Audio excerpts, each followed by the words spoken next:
Today we're going to show you how to change the suspension springs on your washer. And it's a really easy job. All you're going to need is a putty knife, 5/16 nut driver and a 1/4 inch nut driver, a 3/8 socket and ratchet, and a pair of locking pliers.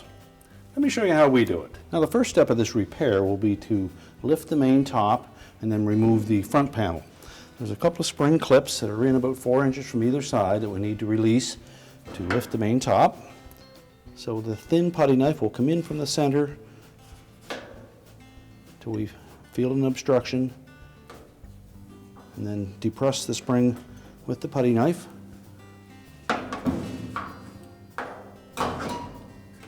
And carefully lift the top, and we'll want to position the washer so that we can either lean the main top against the wall or have somebody support it while we're doing the repair. Next, we're going to remove two 5/16 hex-edge screws that secure the top of the front panel to the cabinet.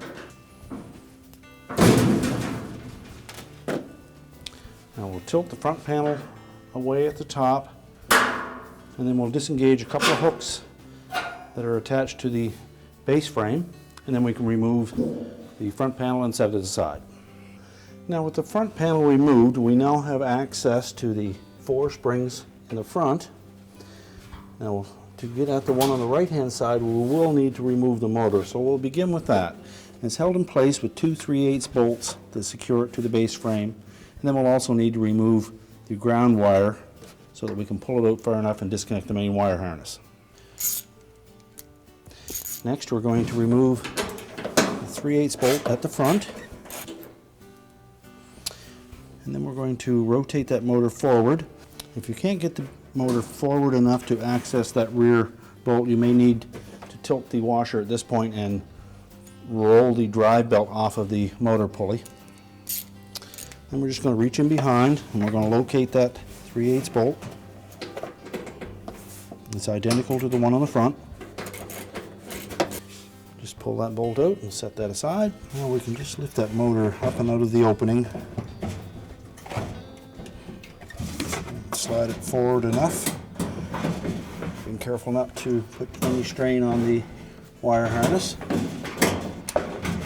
And that will allow us access to that spring on the inside.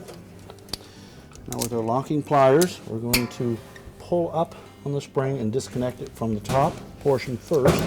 Because we're going to be working in some tight spaces and some sharp metal edges, I should probably put the protective gloves on first, and we'll lift up on that spring.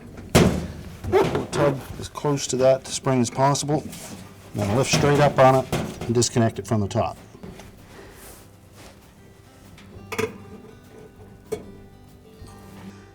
And simply slide the spring down through the opening in the base frame, unhook it, and remove it. We'll just work our way around the 4 springs towards the front of the washer and do the same thing on each of them. And again, pull the tub towards the spring that you're trying to remove. And you'll note that every second spring is hooked to a loop that's fastened to the tub support. And then there are 3 of them that are actually hooked to the support frame from the bottom.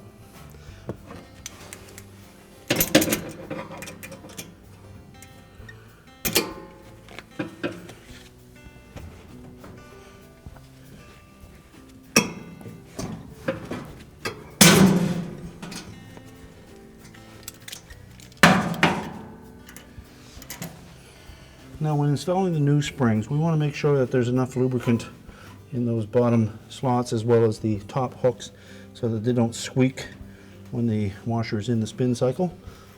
So just put a little bit of multi-purpose grease just in the elbow of those springs. Don't need very much. And you'll note that the holes in the base frame have one long slotted hole and then one smaller one. The hook goes into the long hole first and then rotates up and make sure it protrudes through the smaller hole. Now again, with our locking pliers, we're just going to grasp the spring. Again, make sure that it is pulled up through that hole. and stretch it enough. We can hook it at the top. And again, we'll just work our way around the base frame, installing all of these springs at the same time.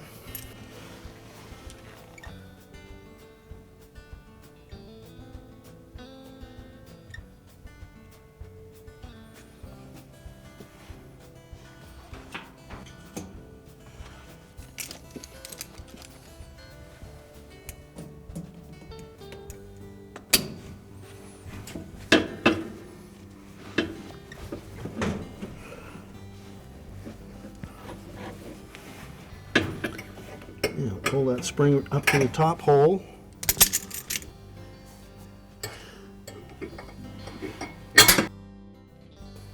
Now at this point we can put the motor back into position.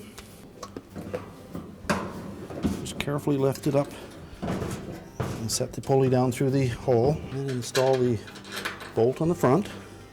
We won't tighten this bolt completely, and we'll rotate the motor forward and then locate the hole on the back side. And you'll probably have to pivot that motor base frame until you find the nut on the frame, and then we can tighten that bolt.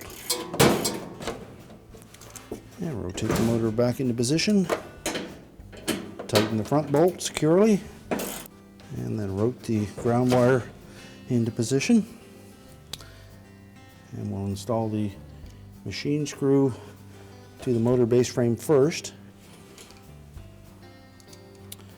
and then with the self-tapping screw we'll secure the ground wire to the washer base. And now we can turn the machine around and access the back of it to replace the 2 remaining springs at the very back. Now to gain access to the rear springs, we will need to remove the rear access panel. And we find it easier just to pull the machine completely away from the wall, disconnect the fill hoses and the drain hose. Just makes it a little easier to work on. The back panel is held in place with 5/16 hex head screws. We're going to remove the 3 across the top and the 2 on the ends, and then we'll just loosen the 3 on the bottom. We'll set that panel aside, and again we'll put our protective gloves on, and we're going to pull that tub towards the back, and then with our locking pliers we'll grasp that spring firmly, and then we'll lift it free of the hook,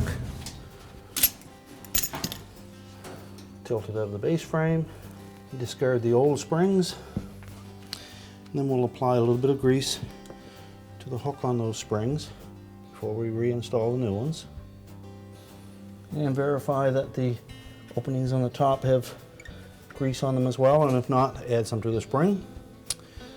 And we'll take our locking pliers, insert the spring into the base frame, make sure the end of the hook comes up through the frame, and just stretch the spring enough to catch that hook, and do the same for the last one. Now we can reinstall the back panel. Make sure that we engage all 3 slots on the bottom of that panel.